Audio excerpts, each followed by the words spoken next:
do, Modified Family? We got the Honda library today. Is a big project. My friend Adam has head over and we're gonna auto to manual swap his 97 Civic Hx, which presents a lot of problems that I had never seen before, but I think we mitigated those problems by being prepared with all the parts. So what you gotta do is give me 5 on my black hand side and let's go. So we moved my baby out of the way because it is not currently running, because we saw I took the engine out, so it's just sitting. So we moved my wife's car, and so this is Adam's car. And the only thing that I've noticed that makes an HX model different from all my models, besides rocking the D-Series steel, is an EGR valve. And when you come over here, this is the big problem we hope to solve. Not just the automatic, but also this mount here, because we got this one from the junkyard to make it more like mine. So this is what's really going to make this video a winner, is getting this attached and getting this thing running as standard instead of automatic. So it's about an hour in. We've just gone through and taken the wheels off and the axle nuts, not exactly out of order.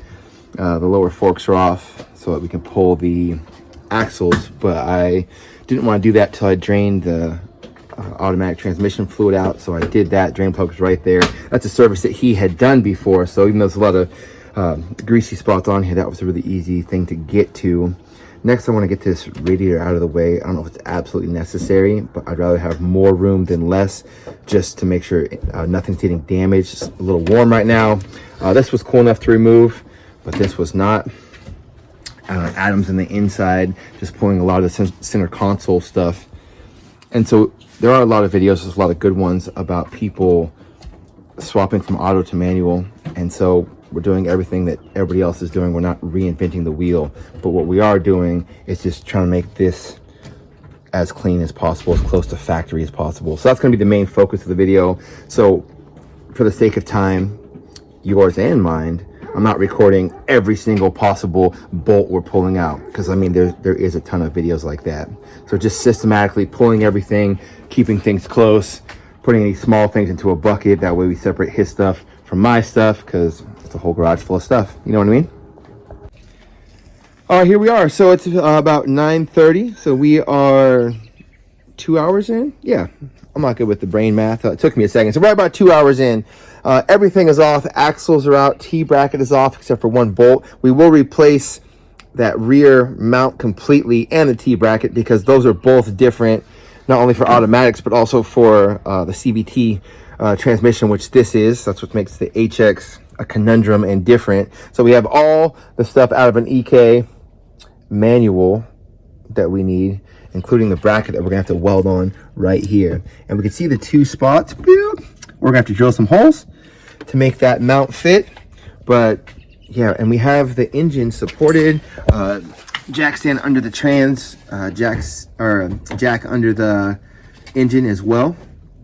And I think I'm just searching for one more bolt that's holding it on. So I'll re-glove up and drop it, and then we'll see what's going on. And I did take off that shield on the back side and get all the bolts out of the torque converter, which is something that you have to do before this comes out. So now is the time. So this is going very well. I haven't hit any snags, but we're leaving room for the possibility, because Honda, there's always something that wants to be stuck, wants to be seized, but once you're past that, it's all money. I'll get on your way.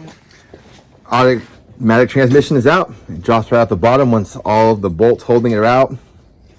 Now it's time to get off, I want to say, a flex plate, so we can replace it with a flywheel, which we have a brand new one. And then we will replace it with manual flywheel bolts, because automatic flex plate bolts are too short. Everyone has shown that, so you will not need to see that. Just take my word for it. Here's this big heavy thing going out, being replaced by this beautiful one right here.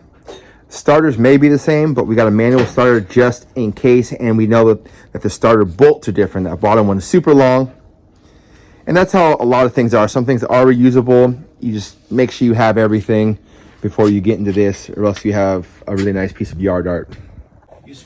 So this is the part we've all been waiting for. This will be the more in-depth part of the video. So we're gonna have to make this mount seat into here in the right orientation, because this is what he's missing that all other chassis have besides the HX. All right, so these are some of the things that we are using. Brake cleaner, of course, to get this all cleaned up. You can see because there's no clear coat in the engine bay that brake cleaner eats through the paint. But that's fine because we're gonna drill here and we'll probably put a little paint on later. So we're gonna drill holes here to make that mount fit. We gotta center punch it first. That way the drill bit goes in straight. And then once we get the mount in place, this mount, this is the one that comes on the manual, because on the HX his mount was up here if you remember from the video, but this one's going to go facing this way, and it's going to line up with these holes that Honda already put there. They didn't drill them all the way through, but it'll sit there, and then the last piece of the mount that we got from the junkyard can then be welded in once we know where it needs to sit. The one bolts we didn't have, we had to go to the store real quick, but Zero got those 2 rib nuts in, so now we're going to set this up to weld in that mount, and then the transmission can go on. It's just that easy. So once we had put the mount in place, and this is basic mocking up, so rib nuts are in, we bolted the mount in with the new bolts that we had purchased, and then we put the new piece in place that Zero cleaned up for us. He got it prepped, got the paint off of it, and then all the burrs from when we drilled it out at the junkyard, so that now it'll sit flush into this place. And then we traced it, and then we're probably gonna clean up the paint here a little bit more and then weld it into place and then put that mount back in, and then the transmission will go on and fill this very large gap right here. And this is exactly what we wanted, and this will pay off in the future if we have any other swaps that we want to do, because we have this mount in and it'll be just like every other Civic. Very stoked on the progress. I know you haven't seen a lot of it, but we've just been fighting against time. It's not that long. I think it's close to 1 p.m. right now. We started at 7:15. So the T-bracket's in. We also switched the rear mount. It just looks slightly different, where it would put the bolt in the wrong place for how we wanted it. So we put the manual rear bracket in, as well as the T-bracket, because they're definitely totally different. There's lots of write-ups, but here's another spare correct one with the CVT one, so they're definitely not correct. But we're also going to put in those front mounts. We have all the bolts for that, so that's all good to go. Axle's going to go back in, shift linkage, then the exhaust goes back on, then a little bit of wiring. But we did actually get an HX computer, because I wanted to make sure we accounted for like these having a this EGR thing right here. I want to make sure that it had sensors for everything that my friend's car had, so we got the right computer, just in the manual version. So it's going pretty well. We should be done before I have to go to work. Thank you for sticking with us. I know it's not the most visual thing. The most important thing about this build was getting this bracket in. It seems to line up perfectly. It's strong. It's holding on. And I don't know why Honda didn't make them all like this. Why make a different one? But this is where we're at. We are definitely in the final countdown. Just been buttoning up things together, trying to tag team one side while Adam's on the other, and calling out Zero when we absolutely need help. I just took out the oil fill plug, made sure that came out before we put the trans in, and that way we can get that filled with oil shortly. So we're waiting to put the intake on. This mount looks absolutely beautiful, just like the way it's intended to. Was able to also get the front mount on, so extra stable. That thing, slave cylinder's on. Line is not connected to the clutch. Clutch pin needs to go in so that the clutch pedal will work. Shift linkage is on. Suspension is back together. Just need to tighten those nuts once this is back on the ground. Axle nuts. And then still working on the shifter, trying to get the pin in to hold the shifter in place. That way we can run through the gears. But it wouldn't hurt to have oil in the transmission before we start shifting around. Yeah, so we have, it's about 3 p.m. right now. So time has been moving steadily, but definitely making progress. And this is all in one day. We're down to the point where we're just buttoning up every small thing. Luckily, I had a spare braided clutch line because the one we had didn't feel very safe on the master cylinder. But it's holding fluid right now. Still needs to be bled. I need another extension. Zero needs another extension. And then what else we got going? We also have the batteries back in, just not all the way hooked up. But it's almost ready to start. And it was crazy. We had to switch out one of the shift linkages because it was for like a DA or something, so it looked like it was the right one, but it was too long and it just allowed for no play, like where we couldn't shift and the shifter was pinned forward. But now you can shift through all the gears because we checked it at every step. Of course, we filled the transmission with 1030, and then we tightened up the fill bolt. This is a very complete project. Everything's together. We've been gathering tools, cleaning up, and we're almost here. So I'll probably have to run to work and then finish the video when I come back. As you can see, the sun has come full circle. We were not able to finish this in one day because of one slight hang up. No matter what we did, we checked the wiring, we checked everything, this thing would not start up, and we did the work exactly as every write-up had shown. And you know what it ended up being? Both the automatic starter that came with this car, as well as the brand new manual starter, decided they wouldn't work. But as you know, it ain't hoarding if it's Hondas. We had a spare starter in the Honda library, threw in a couple extra grounds just to see if they'd make a difference, and this bad boy fired right up. It's running like a champ. I gotta take it for a quick test drive. I gotta see how it feels. There is only one check engine light to be addressed, and we will see what we can do about that. I gotta see what it says. I came through before I went to work yesterday, and I tightened up the axle nuts and torqued down the wheels, so this thing is ready to drive today. Adam has 500 miles of braking time on this brand new clutch, but he is proudly a standard 5-speed and no longer an automatic. But he will have to take that home. This is not a junkyard. Everything we have here needs to work. So CVT, pressure plate, all going home with him. I think the one other big issue here is the gaping hole. It's a little sprinkly right now, and I think the forecast says it will be raining for quite some time in the next week or so. So what we need to take care of is finding some sort of cover so my buddy's not drinking rainwater on his way to work, and then we'll put the plastic center console and armrest back in to make this build feel quite complete. Alright, he has this cool little mount in his car that I need to get one, but it holds the phone so that I can make a video while I drive and not be distracted from the word or break any laws. I don't think I'm breaking any laws. Law-abiding citizen. Put that down. So yeah, it runs. I'm in first gear. I let the car warm up. First gear feels good.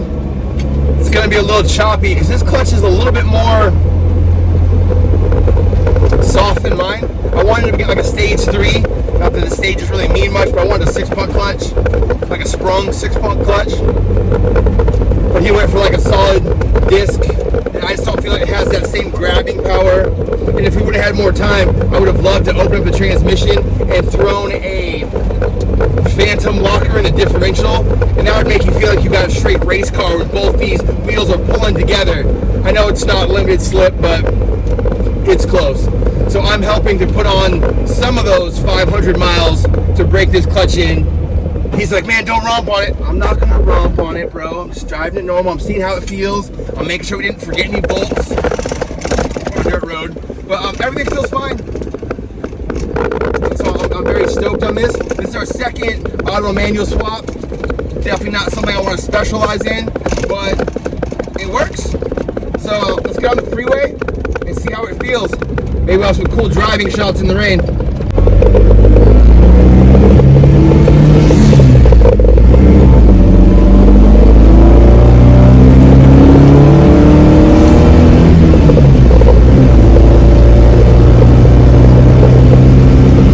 This feels really good, even in water. I don't feel like the transmission's slipping or the tires fortunately, so we should have a safe drive today. We're going about 75 miles an hour. That's about as fast as we can go legally, so I'm not trying to push that. But yeah, it shifts through the rev range. I'm in 5th gear. It feels very smooth. I know that Adam's gonna have a blast driving that. He still needs to get a couple things. One, he needs to seal up this giant hole / second air conditioner down by the shifter. It is cool seeing the road fly by, but I would much rather it be quieter in here, even though this is going to be a daily driven, somewhat purpose-built race car.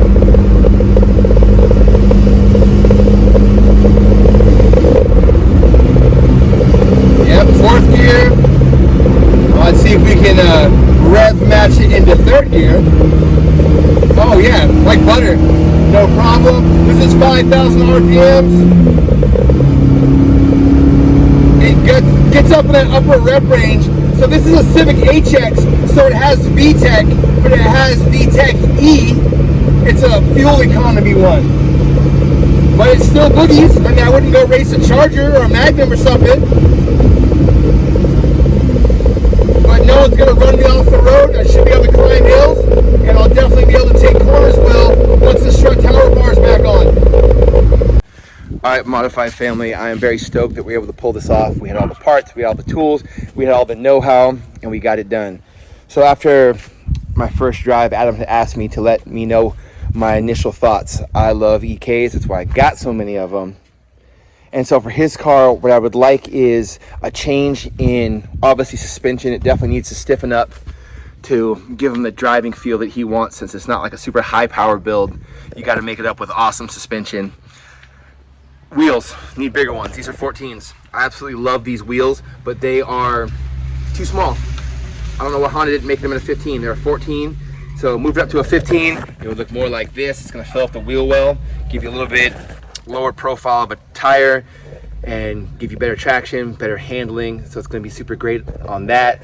Other things, pedals. He needs to either put on that manual brake pedal or cut the one we have. We only have one engine code. It's a P1055, something like that. It's a transmission code, as if we don't have a transmission. We just don't have the CVT transmission in here. We retained the automatic computer, even though we have a manual computer as well. But like on all the write-ups, it talks about with the manual computers, you need to have change to a different throttle body. What's that? And idle air control valve, because it's a different setup with a different amount of wires. It goes from like 2 to 3 or 3 to 2, 3 to 1. I'm not good with the brain math. We've gone over this. And so that wiring still needs to be done. That's why I left the automatic computer, because this is more like its original setup, but it runs well. I think it'll run a little bit better with the manual computer and making those changes. And it'd be nice to do the Civic Hx, like the Y8 manifold intake side. And then it'd get rid of the EGR valve. And otherwise, I think they're the same, like performance-wise and shape. But those are my suggestions. Otherwise, this thing's an absolute beast, and I love it. If you don't have one, get one before it's illegal in California. All right, Modified family, until next time.